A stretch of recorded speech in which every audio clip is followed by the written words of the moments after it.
The moment I stopped waiting for perfect English and started making small efforts daily, everything changed. Hi everyone, this is Shruti and I welcome you to another video with English Yari. This video is quite an emotional video for me. It's a personal one because I'm not here to share random grammar tips or 10 big words. I'm here to share my personal English speaking journey, step by step things I did. And if you follow this for good 15 to 20 minutes every day, it will surely change the way you speak because it did work out for me. The way I speak, the way I interact. If you want to be better at it, watch this till the end. And third one is my favorite one. So don't forget to miss that out. Let's get started. So here I am to share 5 amazing habits to speak English fluently. Let's get started with habit number 1. For your better understanding, I've named this habit as be present. When I say this, I mean be completely present. There's a big difference between hearing English and listening English. I'll tell you with an example. In my very first job, once my manager looked at my work and she said that, Shruti, this work is impeccable. Now I knew she was complimenting the way I completed the whole project, but this word impeccable sounds so classy. It was not another word, good job, well done. It was different. So I didn't let it pass. I kept a note of it mentally that next time if somebody does a good work, I appreciate the person by using this word. Maybe by saying them that this performance is impeccable. What an impeccable evening. Now this habit changed everything. Whenever I hear somebody speaking in English, I just don't listen to them. I also observe the way they are speaking, the tone they are speaking it in, the structures they make. Because at the end, you will never remember words. We make a lot of list of words, 10, 15 words, but what happens? We forget it. But we remember the situations, the phrases, how it is used, when we use it. This literally helped me a lot. And that's why I say you, when you are listening to somebody, be observant, be present in the moment. How kids pick up English, they don't just listen what people are speaking, they're very curious to know how they're speaking. They look at your lip movement, they see, okay, they're calling me, so they call me by this name. That's how they pick it. So be that curious child to learn this language and you'll find that word would come so handy to you. To make it more relatable, have you ever experienced, sometimes we are speaking to somebody and we end up using quite a classy or a different word, and then we check with ourselves, oh, how come I use this word? Did I learn this word ever? This actually happens when either you have heard someone using this word or you have read it some. So it's all about being present in the moment. Habit number 2, stop learning words. Don't get me wrong, in my school days, I used to write a lot of words. I had a separate notebook for new vocabulary words. Dear editor, please paste it somewhere so that they actually believe in me. It's a truth of my life. We used to maintain diaries of good vocabulary words. Now what would happen? I would go through these words, try to patter it like a parrot, this word, that word, next. What used to happen then? In another 2-3 days, everything would go out of my mind. I used to forget the words. And this is not just my problem, it's a problem of many. If you are here to learn random words, you'll forget it with that speed. In 2-3 days, you'll be like, do I know any word? But here is why I told you, don't remember words, remember the sentences. I'll give you a context to understand this better. Once my classmate told me, Shruti, I was under the impression that we have our exam tomorrow. Now I listened to her carefully, habit number 1, and I thought this word or the sentence is quite a cool sentence. I can understand. Maybe whenever you want to say that you were thinking about this, you can say I was under the impression, or I was thinking that we have exam tomorrow. But she used the word that I was under the impression. She used this phrase, which is quite cool. So every time I would use somebody using a good sentence, I would write in my diary or in my notebook. Sometime in my notebook, sometime on the top of the register, we have that blank space. I would write there. Not the word or the phrase, but the whole sentence. Because when you remember the phrase, you will forget the phrase. But when you remember the sentence, you can think it more. Or I used to make the sentences mine. Now she gave a sentence that I was under the impression that we have our exam tomorrow. But how would I use this?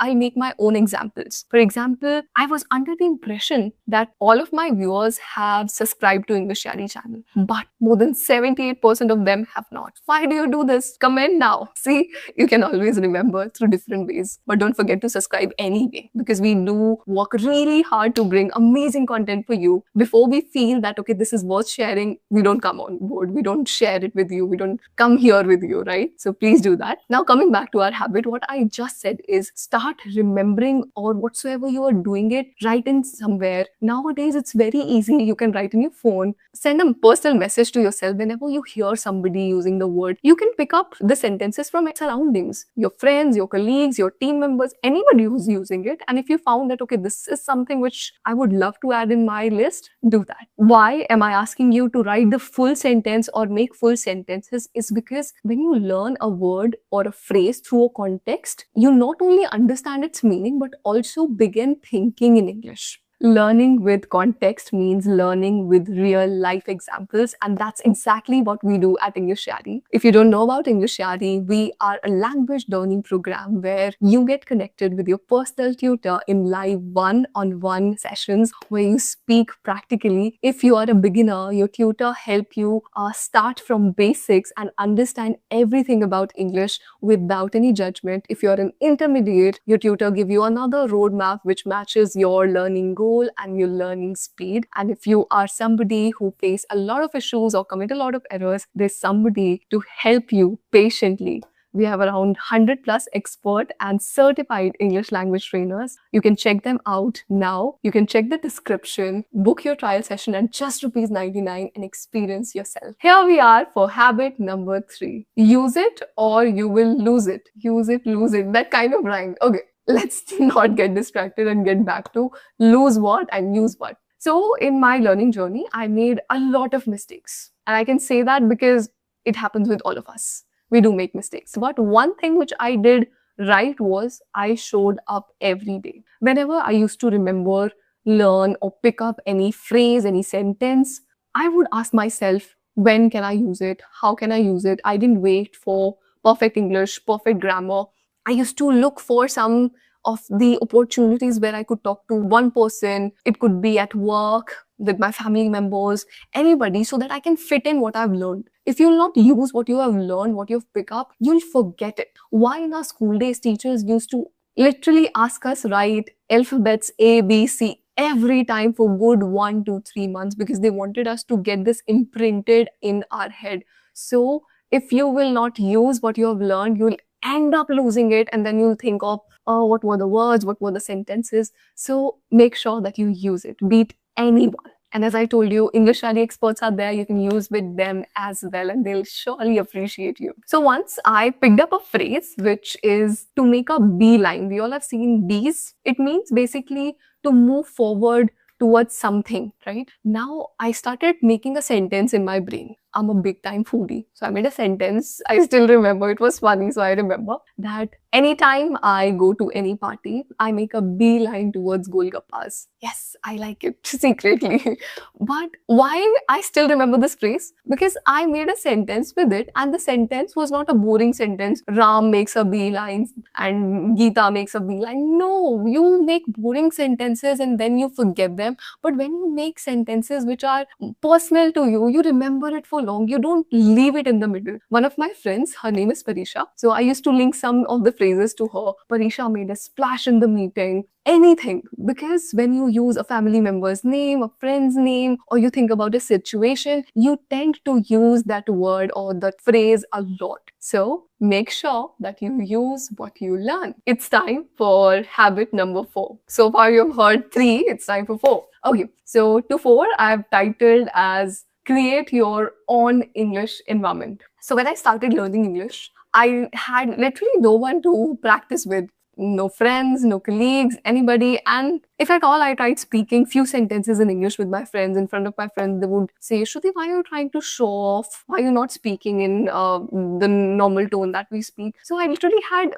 a strong sense that where do I speak and with whom should I speak when society or things are not supporting or not going in my favor. So that's when I created this in my mind. Started imagination. We all have so many thoughts in our day. while brushing teeth, while chopping vegetables, maybe while sitting idle. We keep on thinking so much. It could be about a situation, about a person, about a place, anything, right? So I started imagining few things that should be one day when you'll grow rich and you will visit few restaurants, five-star hotels. How would you order them? That, okay, I need a window seat. Can I have a reservation for this number? Anything. So I started speaking or creating dialogues in my brain. Now, the best part of this habit is you actually don't have to speak out loud. Just devote 5 minutes.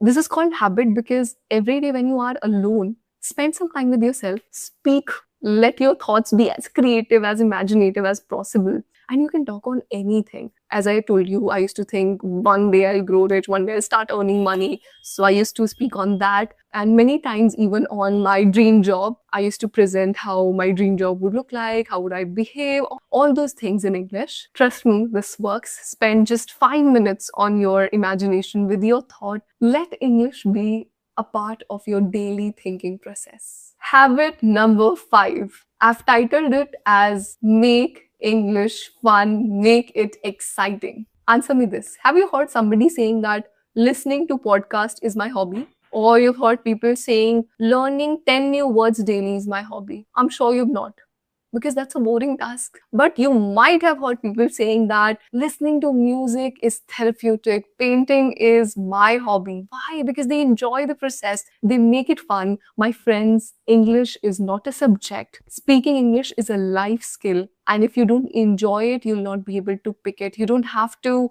write words, sit down with pen and paper, scribble words or things. That's a boring process. You have to start thinking. You just have to be present with right people at right place, get connected with the right platform, and show up every day. Make English a part of your daily habit, maybe by listening to the music in English that you like, listening to people you actually adore in English, watching some shows or web series in English, and you'll surely see the result.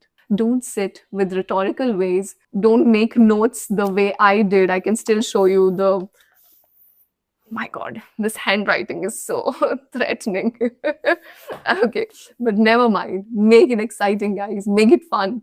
A lot of people compliment the way I speak today, but it didn't happen in one day. I actually trained my tongue to roll in a certain way, not under pressure, but by being funny, exciting, by being humorous enough. So, your language is your power. Don't get fear of this. Just adore the language, speak it. It's your superpower. On this note, we have come to the end of this video. Let's have a quick recap of all the 5 habits we just discussed. I also want to check if you remember, so comment below. Habit number 1 says be present. Don't just listen, but also observe people. Habit number 2, learn sentences, not words. Whenever you learn anything new, pick up that, but with the context. Habit number 3, make your own English word in your imagination. Stay with yourself. Be as creative as possible and you'll see it. Habit number 4, use it or you'll lose it. If you're not using what you've learned, you'll end up losing all of that knowledge. And habit number 5 says, make English fun.